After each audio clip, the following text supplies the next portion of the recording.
Pois é, meus queridos alunos, chegamos à nossa última aula de história. Chegamos à nossa última aula de história. Depois só vai ter revisão para você fazer a prova e quem ficar de recuperação, a recuperação. Mas a nossa última aula de história, eu quero dizer para vocês que ela cumpriu o seu papel. Porque vocês acompanharam, caminharam conosco, eu e o professor Lorismar estivemos esse período com vocês, levando, discutindo, construindo junto com vocês um conhecimento. E que conhecimento foi esse, hein? Espero que vocês tenham gostado das aulas de história. Depois falem para os professores, mande um vídeo para a gente, mande um alô para a gente, saber se vocês gostaram, o que vocês acharam das minhas aulas, professor Beto, das aulas do professor Lorismar, a gente junto. A gente gosta de fazer junto aqui tudo, só que esse período de pandemia, cada um teve que fazer separadamente para a gente evitar o contato.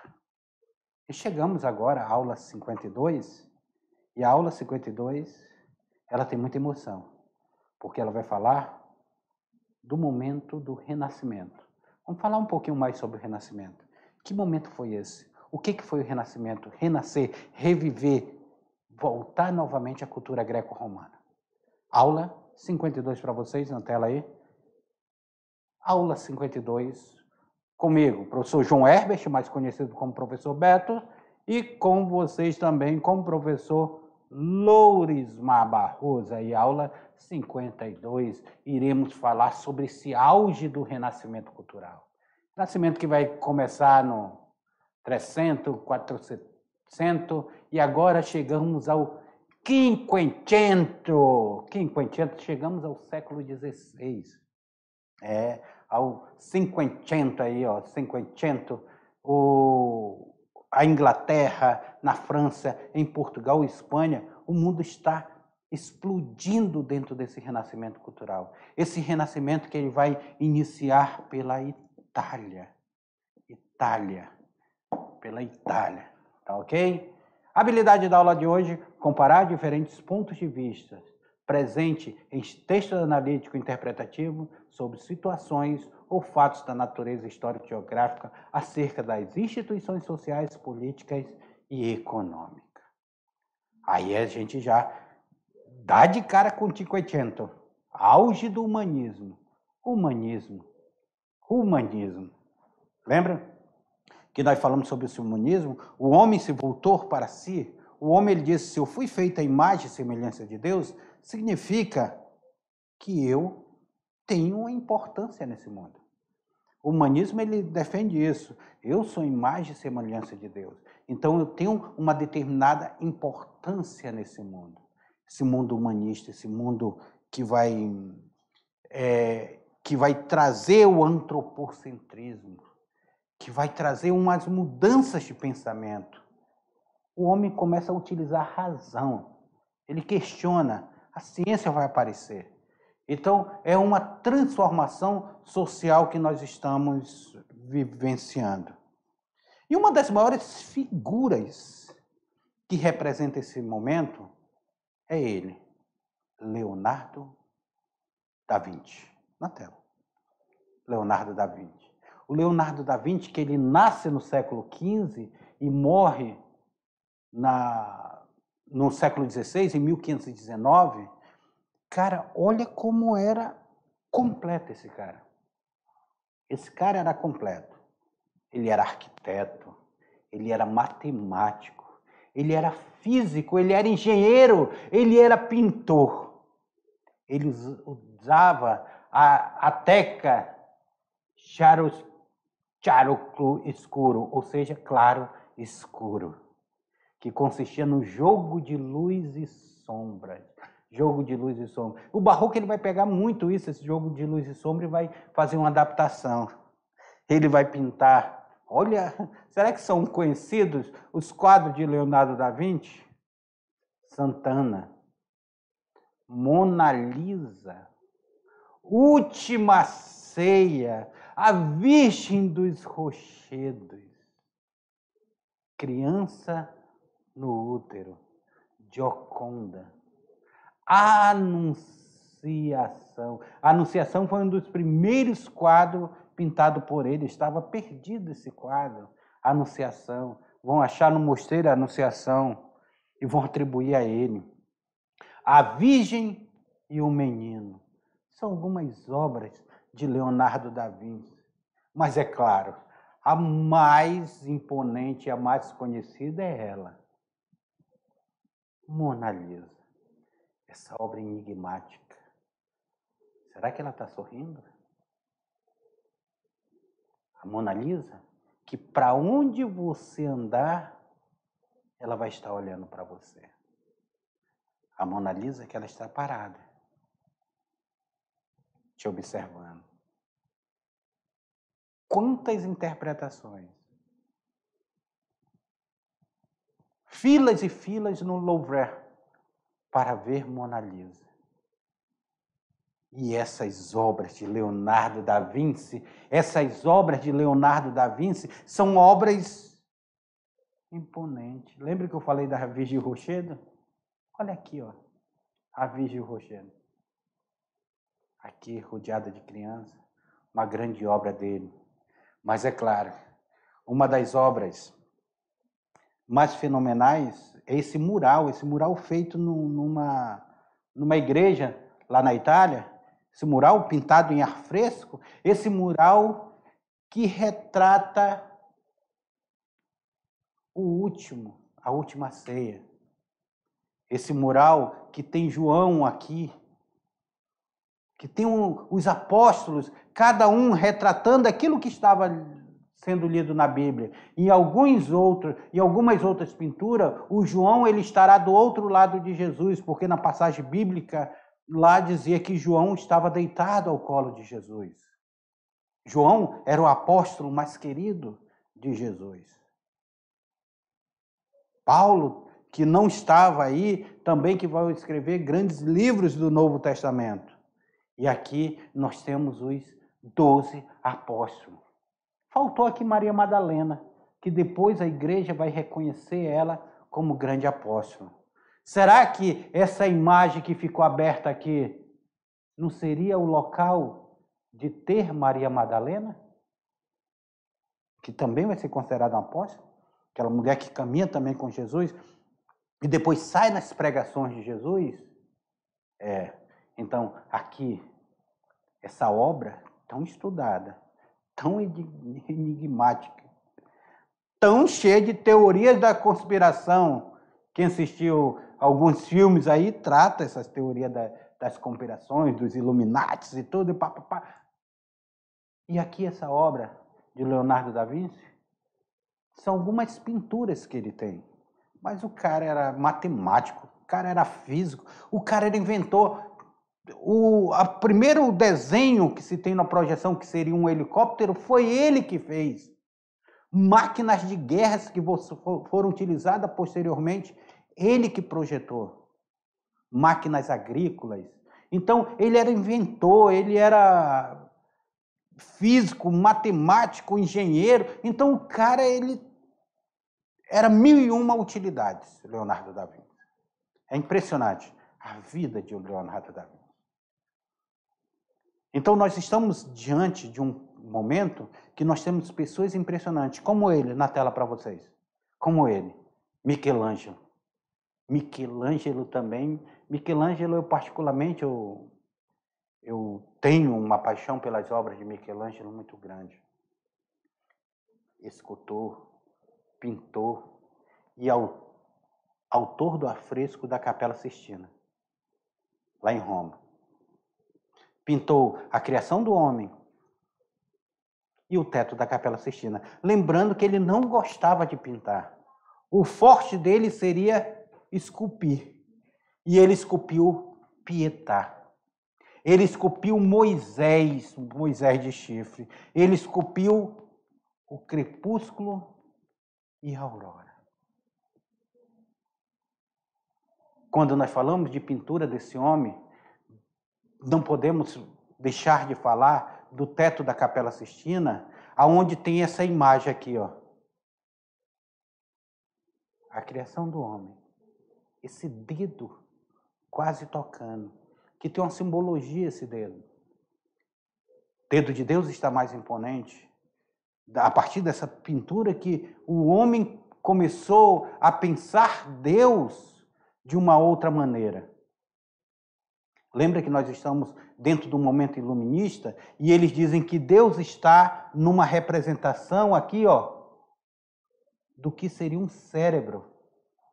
Que ele seria um cérebro humano, que seria Deus como representação da consciência. Os anjos de Deus.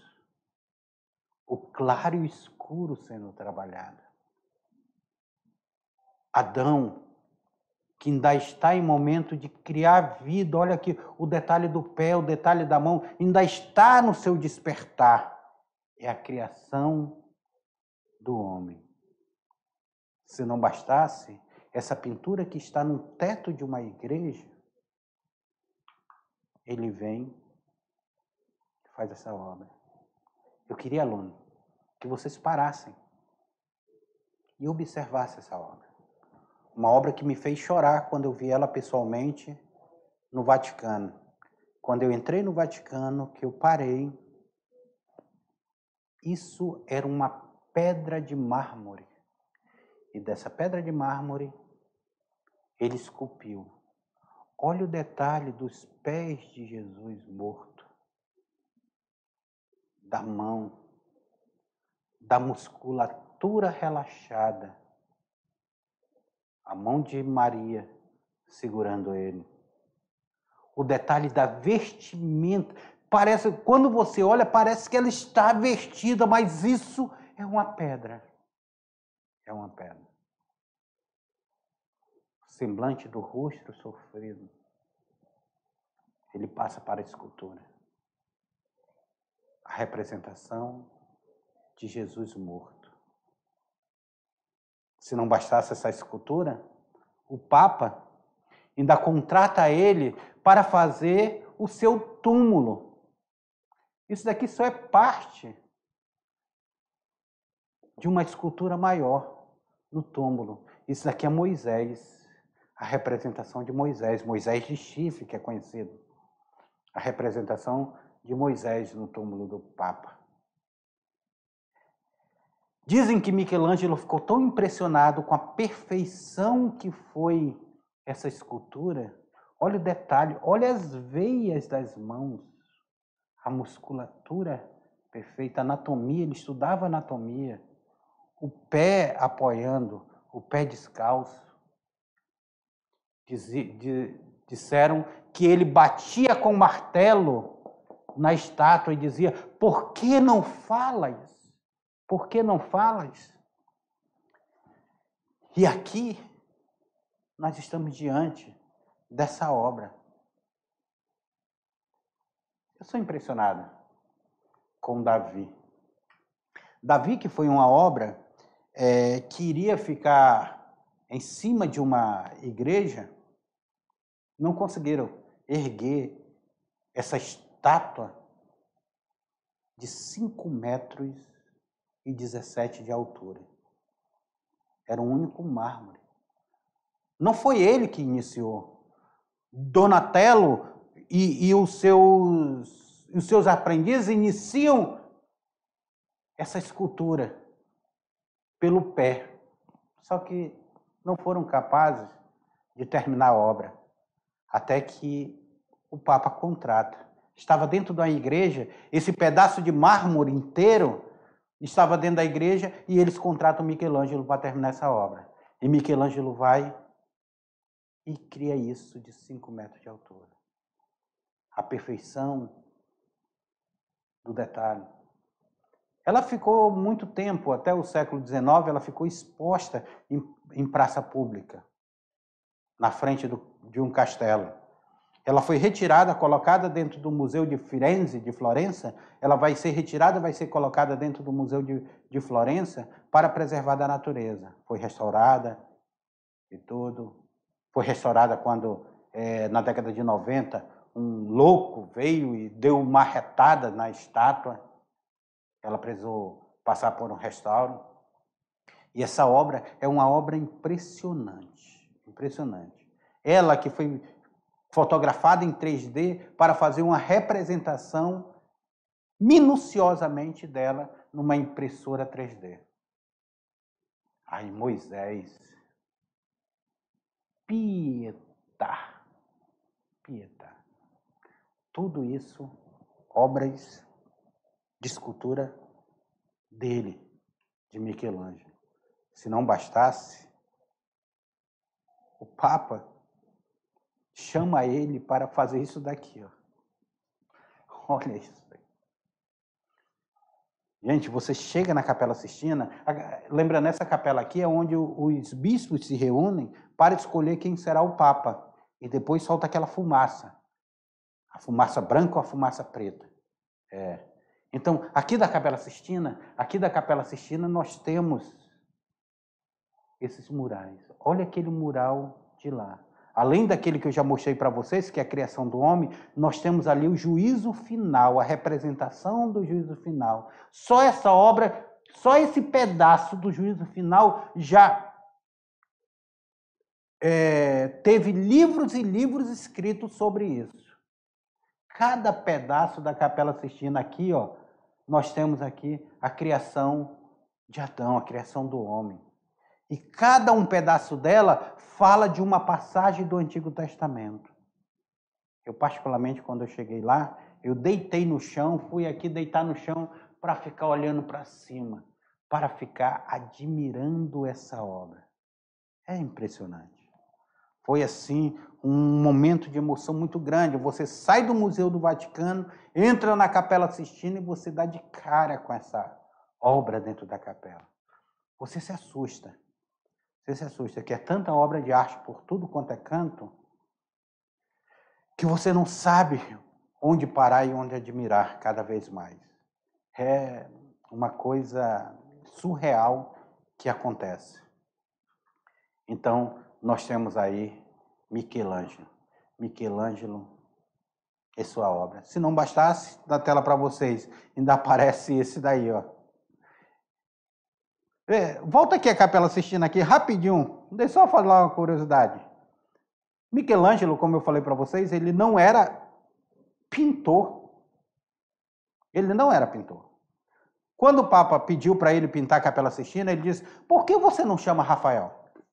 Rafael, um pintor jovem, Rafael Sanzio, é um pintor jovem, um pintor empolgado, ele irá pintar a Capela Sistina. Ele disse, não, eu quero você. E falando nisso, vamos para ver quem foi Rafael. Rafael Sanzio. Trabalhou em Roma com o Papa Júlio II. O Júlio II foi o que contratou Michelangelo. E também com Leão X, que substitui Júlio II, que vai morrer depois de grandes guerras. E o Rafael Sanzio vai trabalhar com eles. Parece tartaruga ninja, né? Donatello, Rafael, Michelangelo, aí que são tartarugas ninja.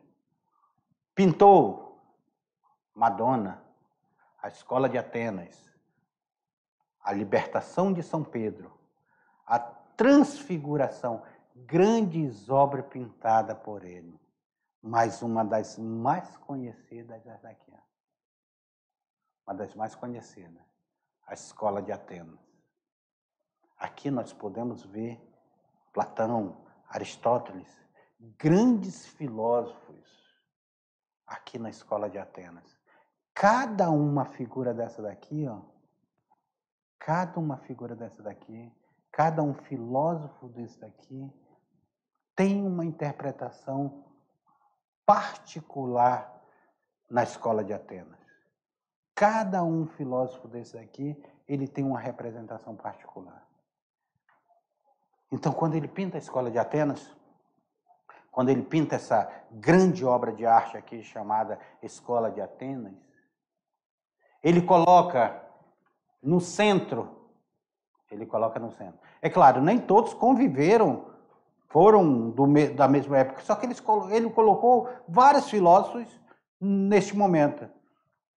Aqui no centro, nós nos deparamos com Platão e Aristóteles. Tá. Platão, ele aponta para cima. dizendo que o poder ele estava acima. Que aqui era só a representação da nossa consciência. Que a verdade nós nunca iríamos, que a verdade estaria acima. Ele também dizia que nós nascíamos já com conhecimento. Aqui, os sentidos iriam desenvolver esse conhecimento. Aristóteles não, ele aponta para baixo, ele diz que não. O conhecimento está aqui, ó.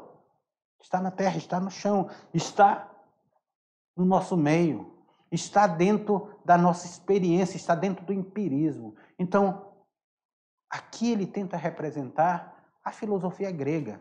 A filosofia grega que vai passar para a patrística escolástica, vai interferir na patrística e na escolástica. Olha que loucura isso daí. Então, o que a arte ela comunica com você? A arte ela fala com você. Ela te traz um recado. Ela te traz uma comunicação. Mas assim mesmo como um analfabeto não sabe ler um livro, é muito difícil que nós criamos consciência e possamos ler a arte do jeito que ela nos traz. Com toda a representação que ela nos traz. Isso daqui também, a representação dele, dessa arte, que também é um mural, é pintado no mural, ela traz esse conhecimento. Na tela para vocês. Outros atores do Cinquecento. Nós temos outros atores do Cinquecento. Nós temos Ludovico Ariosto, nós temos Torquato Tasso e o próprio, que a gente já estudou em aulas passadas, Nicolau Maquiavel, que ele é escritor, que ele foi autor do livro O Príncipe, que nós já estudamos, ele aí, ó, Nicolau Maquiavel. Nós já estudamos bem detalhadamente ele aí, Nicolau Maquiavel. Flandres, Bélgica, Jan van Eyck, 1390 a 1441. Retratos e cenas religiosas. Nós temos ainda Erasmo de Roterdã, 1466 a 1573. Ele escreveu o Elogio da Loucura, Erasmo de Roterdã, que defendia o retorno da igreja à simplicidade proposta nos evangelhos. Erasmo de Roterdã. Erasmo de Roterdã, então, ele faz essa defesa aí da igreja dentro desse propósito, Erasmo de Roterdã.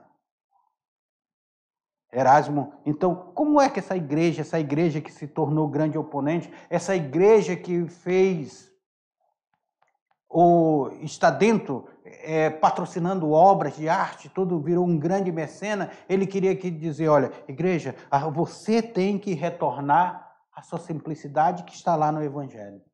Coisa que até hoje a gente bate, que padres, pastores, bispos, tem que estar dentro da nobreza que é o Evangelho.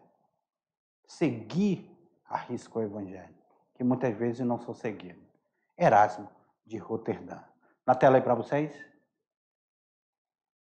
Lá no Sacro Império da Alemanha, Sacro Império Romano Germânico, os pintores Albrecht Dürer, 1471-1528, eles eram retratistas. Hans Rubens, o moço, 1497 a 1543, pintou Erasmo e o rei inglês Henrique VIII, ele vai pintar o Erasmo de Roterdã, olha aí, ó. Vai pintar Erasmo. Seguindo a trilha aberta por Erasmo, Philippe Melanchthon e Martim Lutero deram início à reforma protestante. Então, Erasmo de Roterdã ele vai dizer, olha, a igreja, você tem que voltar aos preceitos do Evangelho. Aí vem o Martim Lutero, vem Erasmo, ou Philippe Melanchthon, eles vão dizer, olha, vamos partir para a separação, vamos partir para a reforma protestante, vamos separar a igreja, vamos separar o joio do trigo. Começa uma grande separação, grandiosa naquele momento. Nós ainda temos Hans Rubens.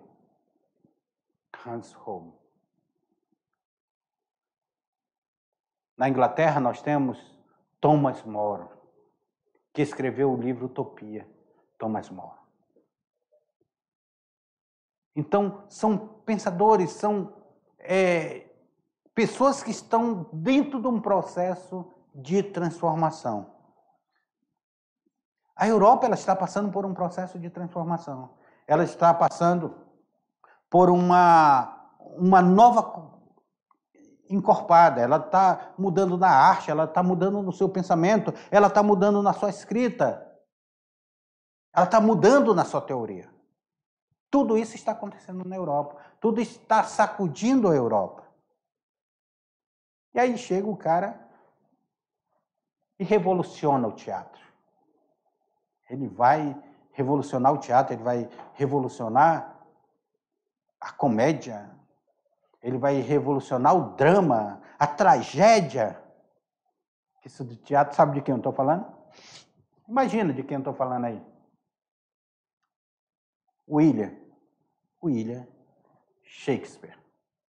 William Shakespeare, 1564 a 1616.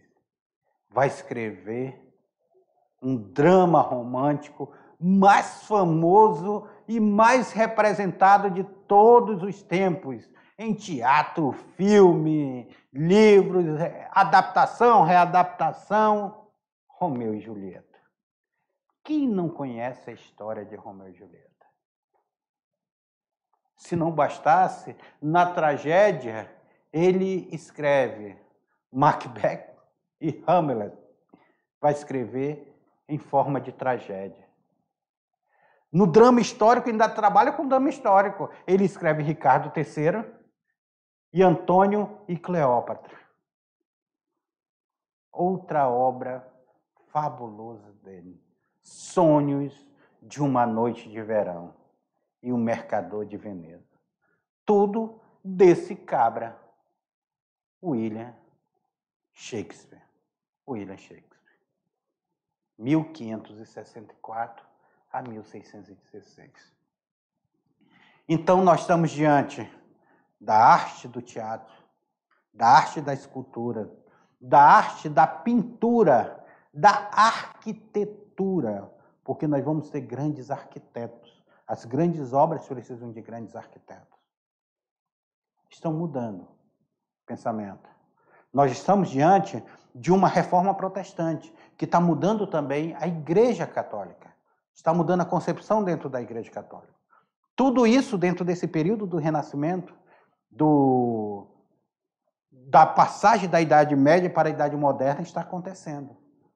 É uma mudança que ela vai se expandindo tanto, dentro de um século, ela vai se expandindo tanto que ela vai assustando. Claro que não muda da noite para o dia. Você não dormiu na Idade Média e amanheceu na Idade Moderna. Não é assim que funciona. Mas nós estamos dentro de uma mudança de pensamento, uma mudança de paradigma. Shakespeare. Olha aí as obras dele. Macbeth. As lutas, as intrigas. Aí, Richard III, também conta a história do rei. Então, tudo isso, a representação teatral, ela utilizou muito. Óperas retrataram esse momento. Na França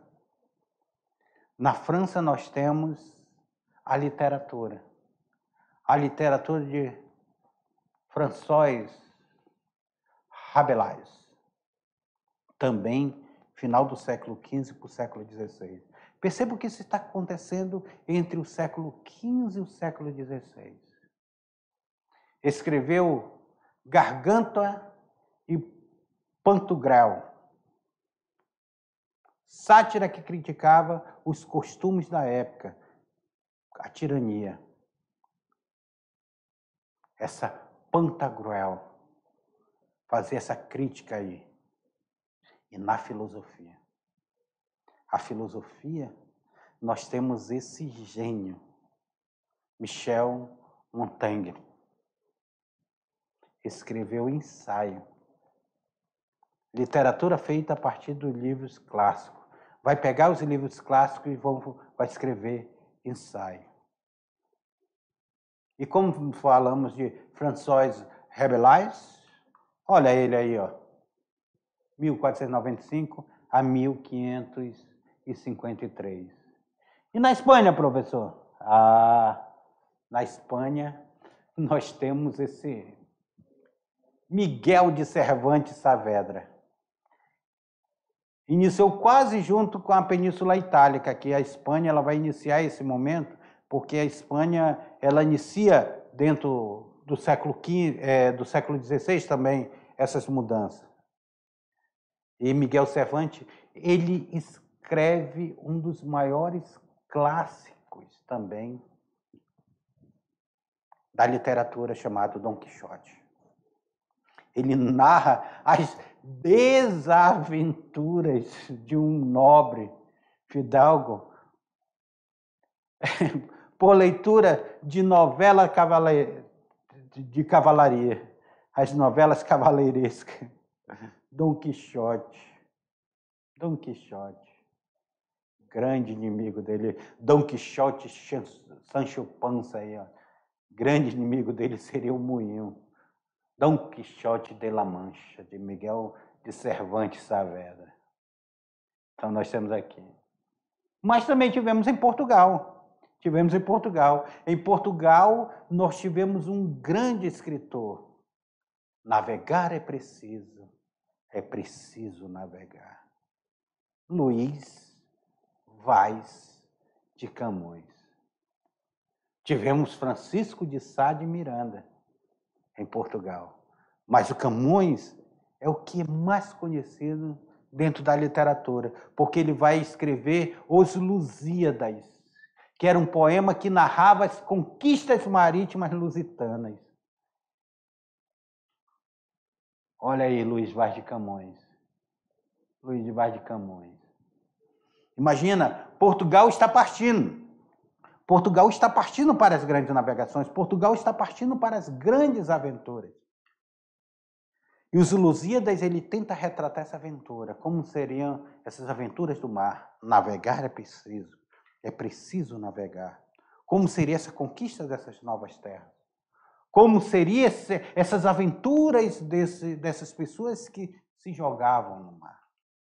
Então a literatura, ela não era mais a mesma. É claro, aqui no Brasil, neste momento, não se tinha muito essa prática da leitura. Nós vamos ter isso mais no século XVIII, quando as pessoas vão sair do Brasil para estudar fora e vão ter esse contato maior com a literatura. Mas o mundo, a Europa, ela está friviando. Não é à toa que a igreja, na Reforma Protestante, na Contra-Reforma, ela fez o Index, que eram os livros proibidos, que a igreja não permitia que fosse lido. Lido que era considerado pela igreja como não ideal para a fé cristã.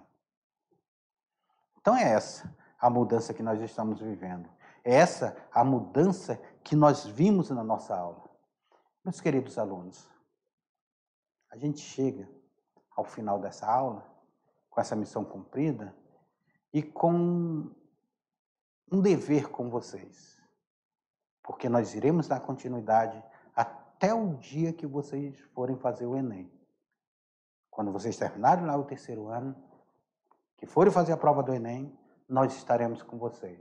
E eu estou aqui para tirar qualquer dúvida de vocês. O professor presencial está em sala de aula com vocês. Ele sempre está em contato conosco. E todo dia nós estamos tirando dúvida desse nosso aluno. Um grande abraço e até daqui a pouquinho na revisão e na atividade.